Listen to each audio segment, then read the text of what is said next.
Constitution of India on the occasion of Constitution Day. Thank you all and have a wonderful day ahead. Good.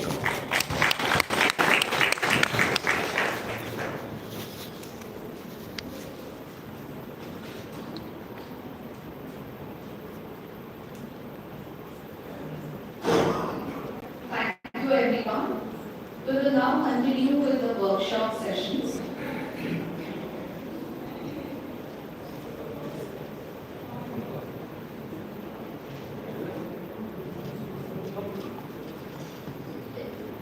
It is my privilege to invite our next speaker, Dr. Ali Timun Atayodu, to address the gathering.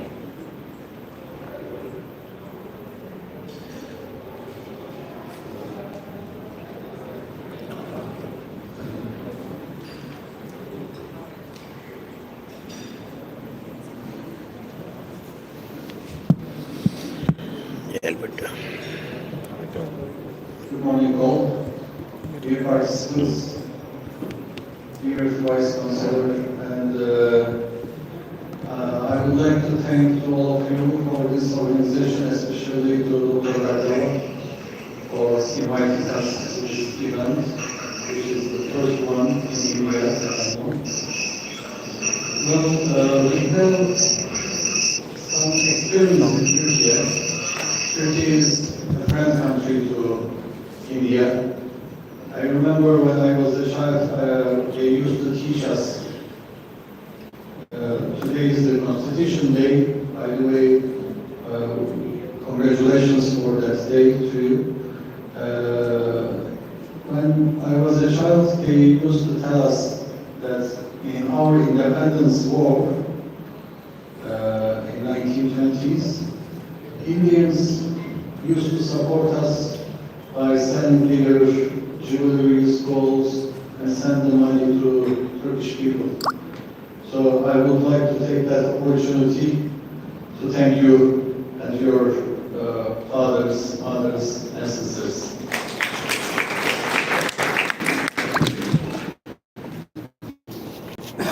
It is now almost 30 years later than when I intended to come to India. I would like to visit India since my youth. When I was a medical student, I would like to visit, but I visited from many countries, from Ecuador to Japan, but now I am here with my wife, so I would like to thank Dr. Vardhan for inviting us. Well, here we have the issue of apitherapy, which is getting more interest all over the world, including Turkey.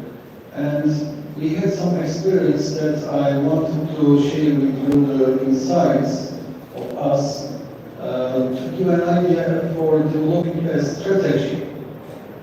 Because now it is the first event, so we need a good strategy to continue to this development.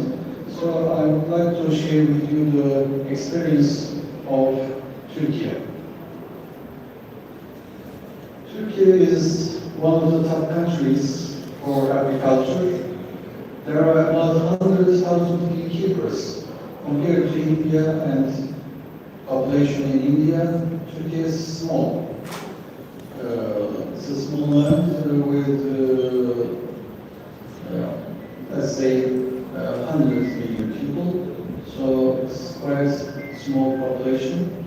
But 100,000 beekeepers and 100,000 tons honey production per year. So as you see here, after China, Turkey is one of the 3 top countries in the honey production. Well, apitherapy, we mean using honeybee products. It has a very deep historical background in our culture, in Turkish culture. We have Avicenna's writings. You have heard probably Ibn Sina or Avicenna. This is one of the legends in the Yunani medicine. It has some writings, including using honey as well. But before Avicenna, maybe we should mention that Turkey is mostly Muslim people, and in the Muslim culture, as you know, honey is well respected.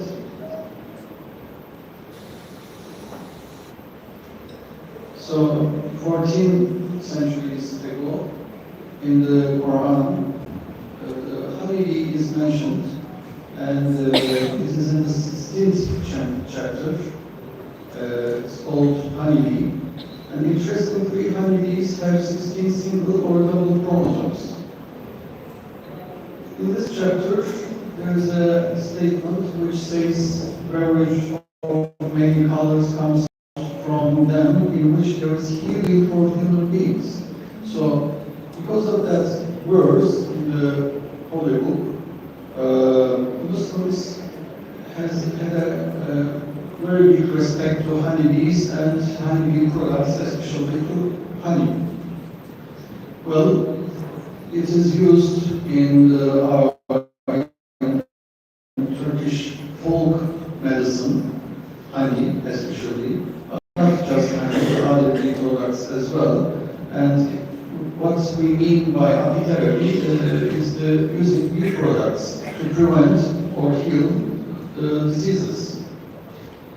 Apitherapy in Turkey, maybe the name apitherapy is new, but practice is old.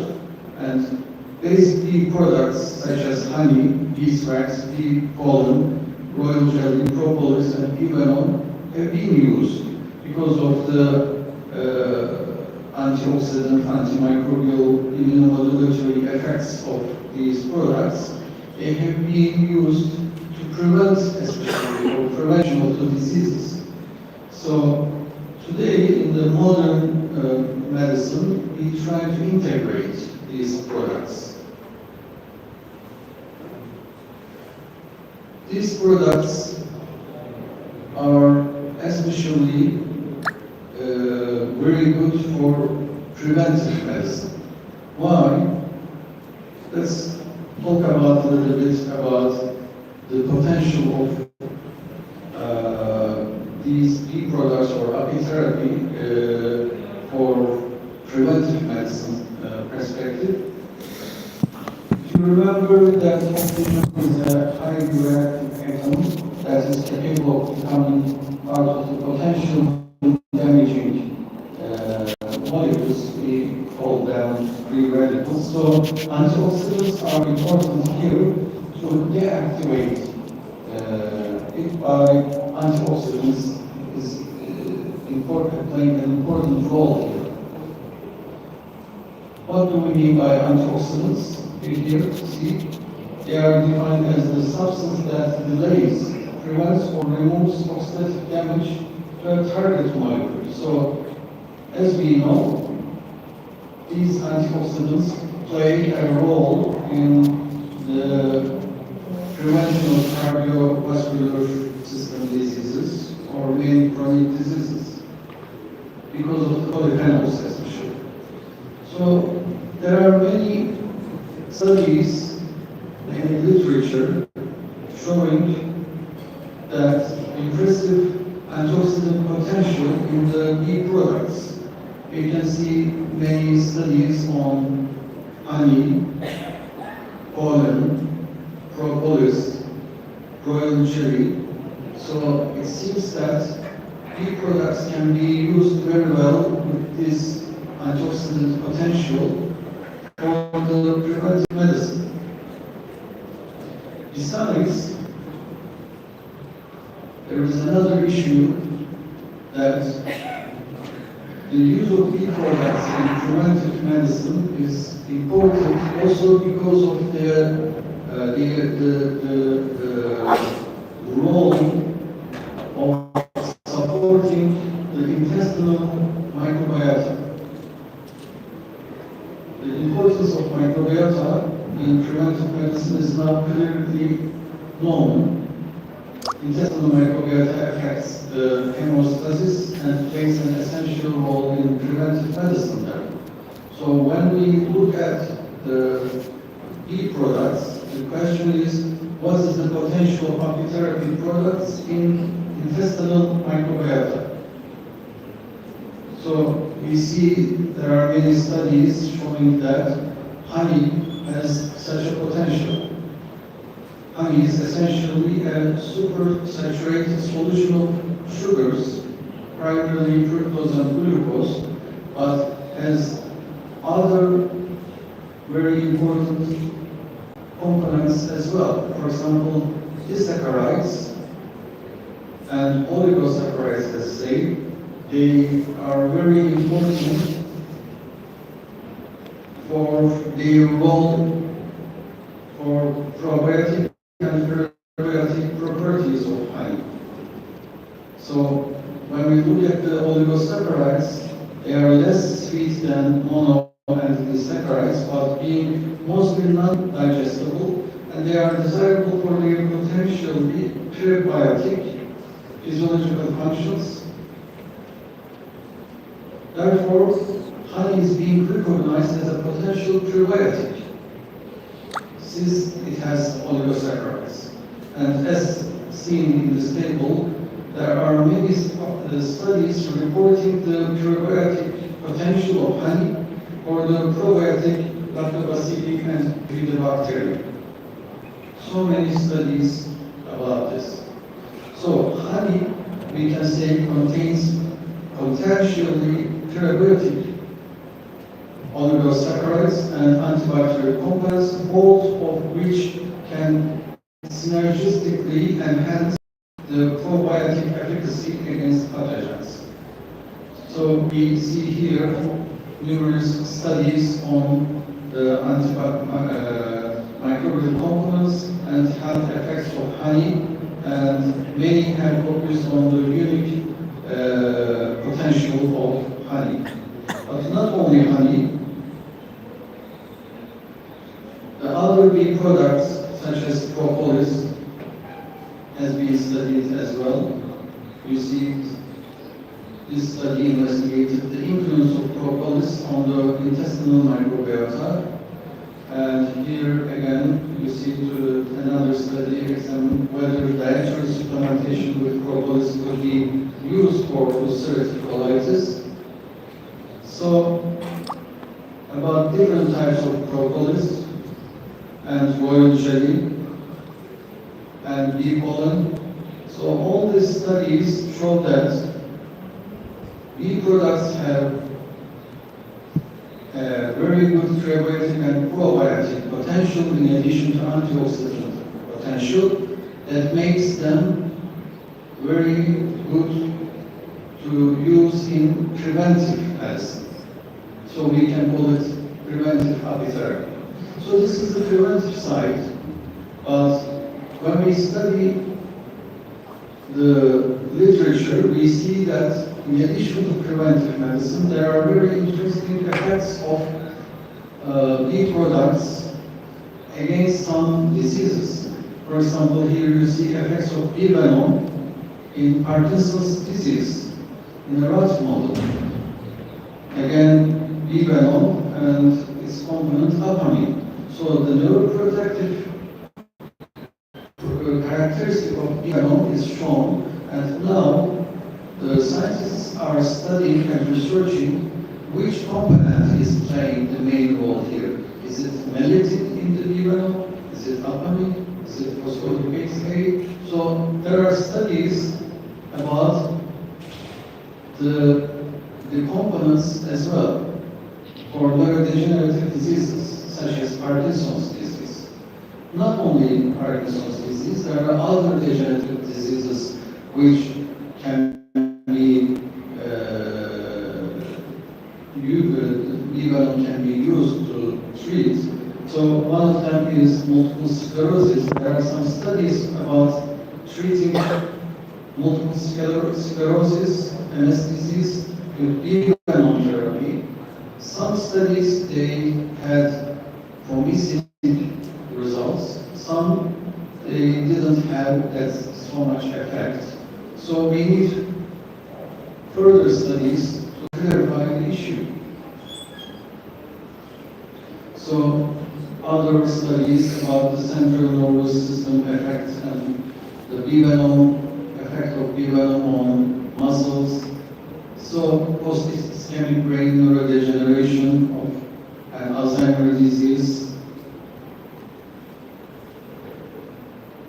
Not only B-venom, propolis was studied also in this respect.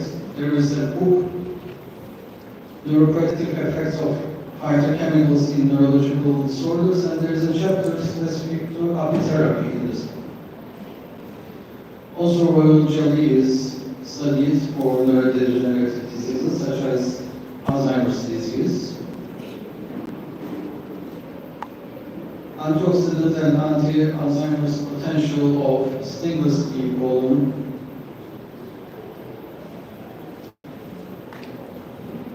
So all these studies showed the promising results about how we can use bee products besides preventive medicine. The cardiovascular health and bee products, honey, and the phenol compounds in honey, they can play a positive role for our cardiovascular system.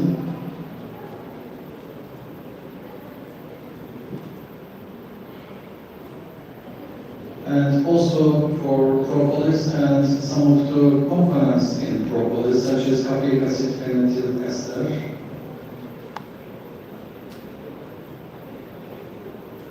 There are also some studies about the anti-cancer effect of bee products, especially to propolis.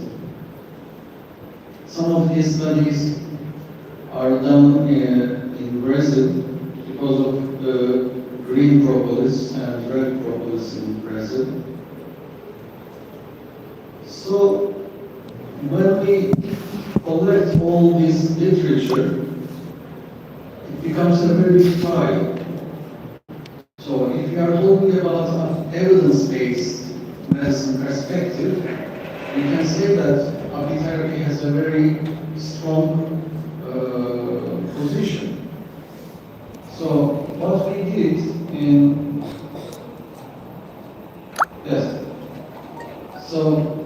what we did, let's say we can summarize honey as a nutritional value, immune support, wound healing, and gastrointestinal system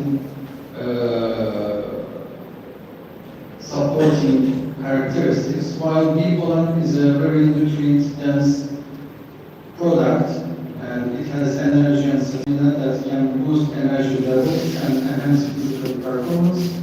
It can be used also for allergy relief. Propolis is a natural antibiotic, or it can be used for oral health, and it has very strong anti-inflammatory effect. And royal jelly is very good anti-aging agent, and immune enhancement characteristics. So we want to, in Turkey, follow a strategy to develop a strategy for evidence-based apitherapy, and we attended the conferences in addition to study the literature in different countries, including Romania. And in 2007 and 2008, myself and with my wife, Dr. Vardhan, we traveled to study apitherapy in China with Professor Fang Zhu. You see here, is one of the world's leading apitherapy pioneers. Professor Fang Zhu is an important character in modern apitherapy. He's a medical doctor, initiated his groundbreaking research apitherapy healthcare in China in 1950s. And integrated the traditional Chinese medicine to modern medicine, and he started using bee acupuncture, and he started the studies, the trials on animals and human beings, the bee venom and other bee products. And he went on to establish China's first apitherapy institute and hospital in Jiangsu province. In 1980, the China Apicultural Science Association founded the Apitherapy Health Specialty Commission, and Professor Fang served as director for 6 times in the commission. And since 1993, he has been a visiting professor in Nanjing University. So that was a very important opportunity for us to study with him. And we came back, and in 2010, we established the Turkish Apitherapy Association. So it was established in Istanbul and has been very keen that there should be professional standards in all aspects of apitherapy practices in the country. So I'm thinking that can be a good step now for India also to establish an association for apitherapy. When we established it in 2010, Professor Guangzhou from China was the honorary president of the association, and myself was the founder chairman. And we believed that apitherapy has to be multidisciplinary. So we had medical doctors, health care professionals, but we knew that it has to be together with other experts from the different fields related to apitherapy. So one of us was, he passed away during the pandemic. He was the first professor in apiculture in our country. So Professor Muhsin Doğrulu was the character on the beekeeping side. We lost also Professor Erdem Yeşilada. So he was the head of the Department of Pharmacognosy in Yeditepe University. We have Professor Vardhan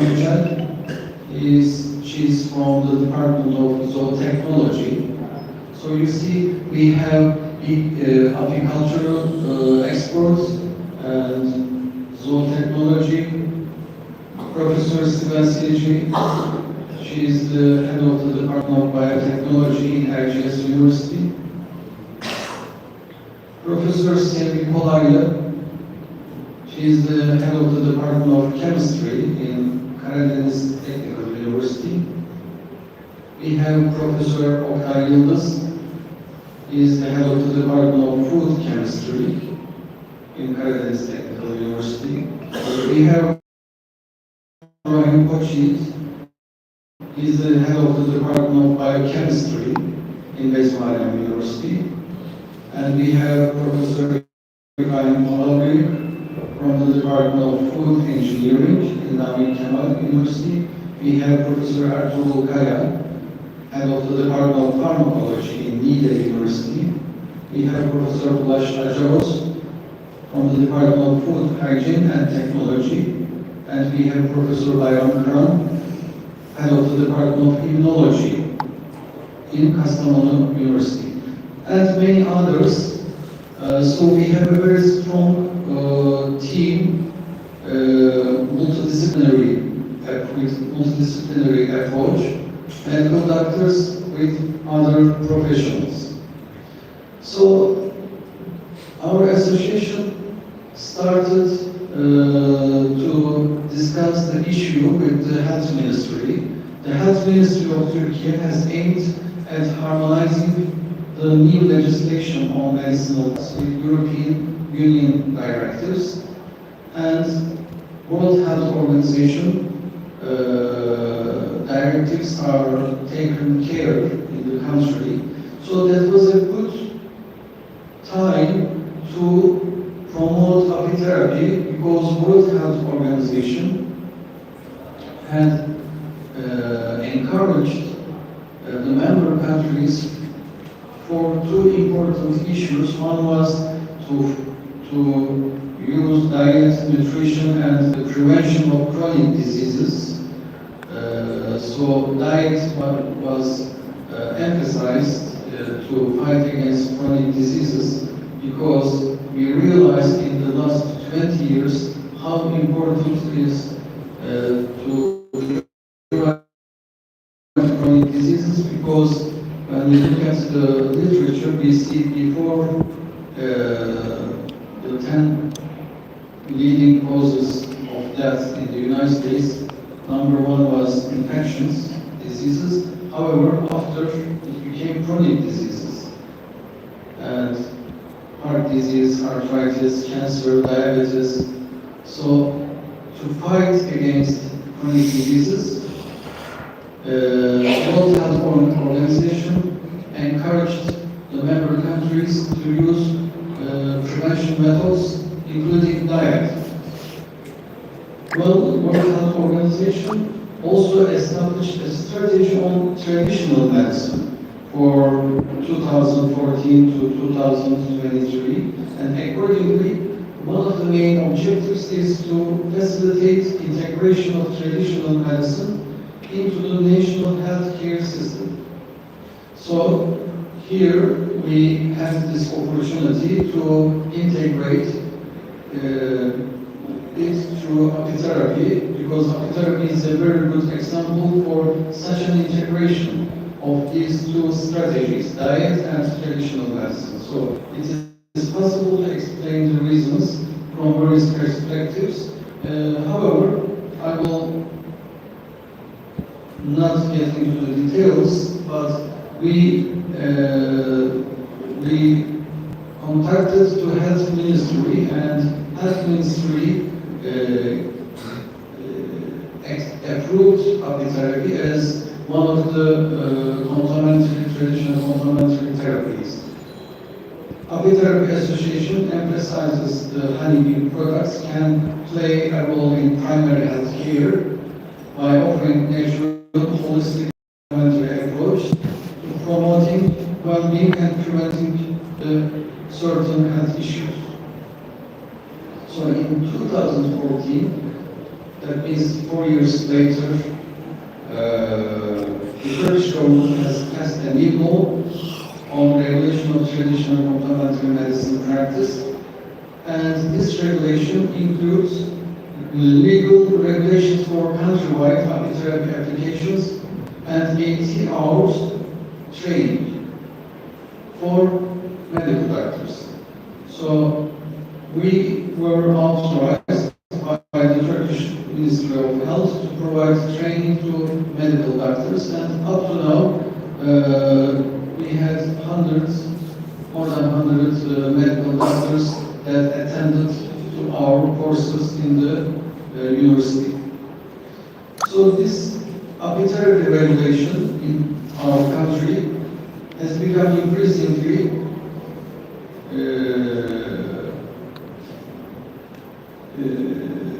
popular, and because apitherapy became also popular, and the regulation introduced who can practice and where apitherapy can be practiced. So in short, the regulation said give alone and visiting therapy can be practiced only by certified medical doctors who have been certificates by Ministry of Health in hospitals, and other products can be practiced in clinics as well. So we had the standards for apitherapy education and practice. The certification program serves as the national model for addressing topics integrating traditional apitherapy with conventional medicine. such as immunology, rheumatology, allergology, oncology, dermatology. So you see here the theoretical training program curriculum. It includes history and importance of apitherapy, honeybee biology, metabolism, physiology, apitherapy terminology, chemical and biological properties of bee products, holistic and integrative approaches in apitherapy, nutrition and apitherapy, endocrinology, metabolism and apitherapy, immunology, allergy, dermatology. All these topics are discussed in the training. Also the scientific research methodology and contraindications and complications, ethical and legal issues, traditional medicine and apitherapy. So dosages, first aid and emergency if needed, and also acupuncture is studied during the training. Immune system disorders, neurodegenerative disorders, musculoskeletal system and nervous system related problems, wound and skin problems, and also during the practical training program, there are workshops for these topics. So 45 hours theoretical training and 35 hours practical training. So you see here some of the photographs taken during our courses in the university.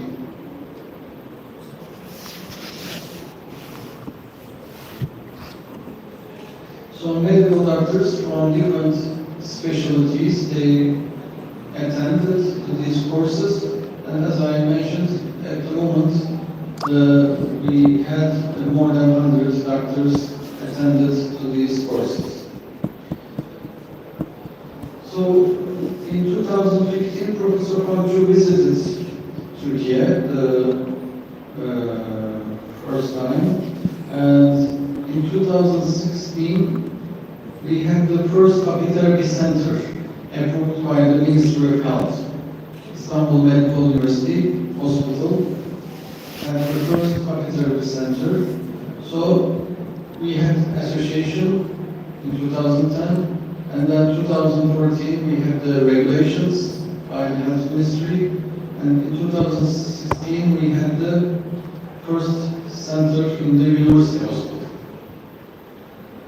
This center has adopted the principle of research, education, and clinical applications on apitherapy because it was a big university hospital, so we had the opportunity to have research and education as well, in addition to clinical applications.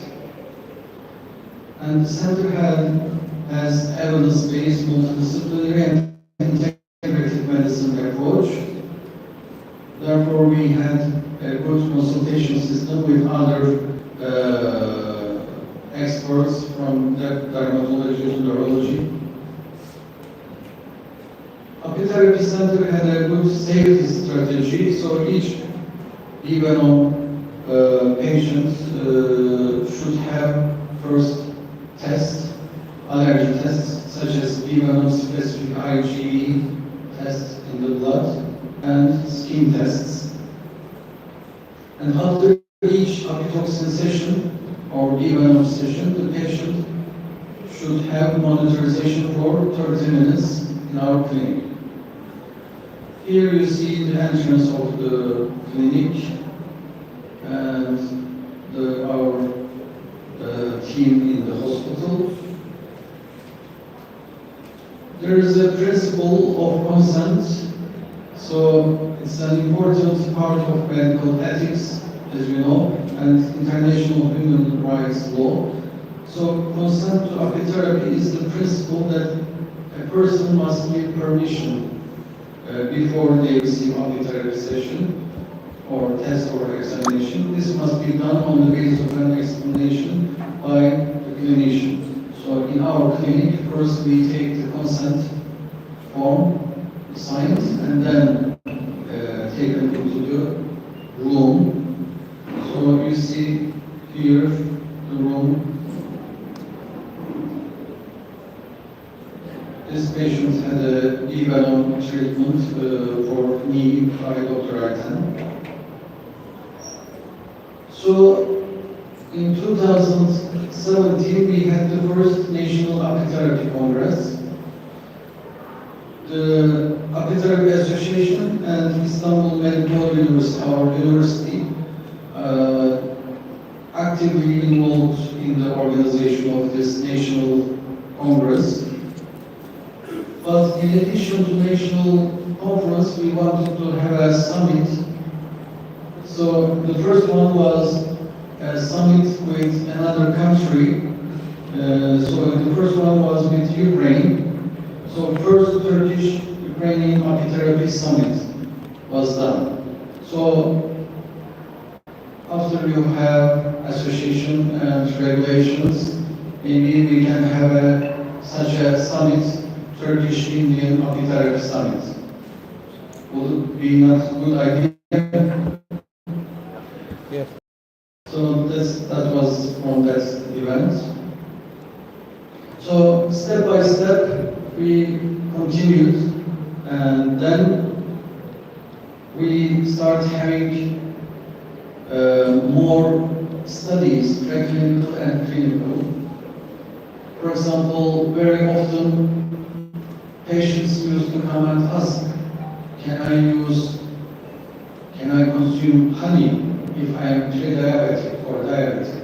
So some patients, they come, they say, the doctors don't allow me to use honey. And some patients, they come and they say, I use honey, no problem. So we made a study on the glycemic index values of monofloral Turkish honeys and the effect of their consumption on glucose metabolism. So maybe you can have such a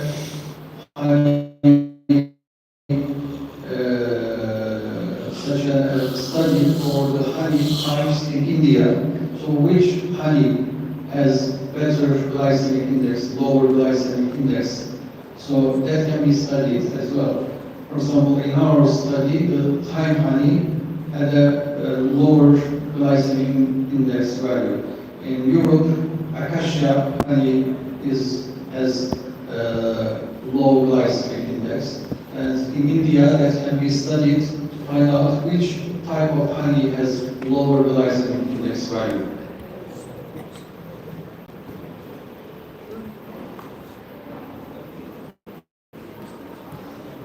Some people in Turkey, they don't want to use alcohol. Some of them they don't prefer this for religious reasons. Some of them for medical reasons. For example, the pregnant women or children, we prefer not to use alcohol. So, however, ethanol readily solubilizes the active components of propolis very well. So, as you know, usually we have ethanolic extracts of propolis. Certain disadvantages of ethanolic extracts. Developing a new non-ethanolic extraction method is highly desirable. So we made a study. In this study, we aimed to determine the content of phenolic compounds and antioxidative activity of propolis by using another solvent, lactic acid. Lactic acid extraction to ethanolic extraction we studied. And here you see the comparison.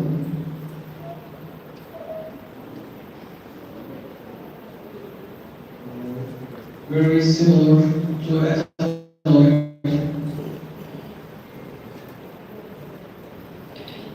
You see? So we can say that lactic acid can be used as an alternative solvent for propolis extraction. But then we realized there is a problem that it is not easy to make clinical trials. Because to make clinical trials, we need to have ethical committee approval. But when we take our project to ethical committee, usually they prevent because they don't find this kind of studies strongly evidence-based, so they reject. So in 2019, as part of the new regulation on traditional and complementary medicine clinical trials, the requirement for obtaining ethical committee approval was emphasized. So this step was introduced to ensure that clinical trials involving traditional and complementary medicine, including apitherapy, adhered to ethical standards and protected the rights and well-being of participants. So this regulation, we could have clinical trials on therapy as well. So step by step, you see, first step was association and then regulations by health ministry, and universities and university hospitals were involved. Trainings started and studies encouraged, and for clinical trials, ethical committee approval issue was, and then we start having clinical trials. So here you see one of the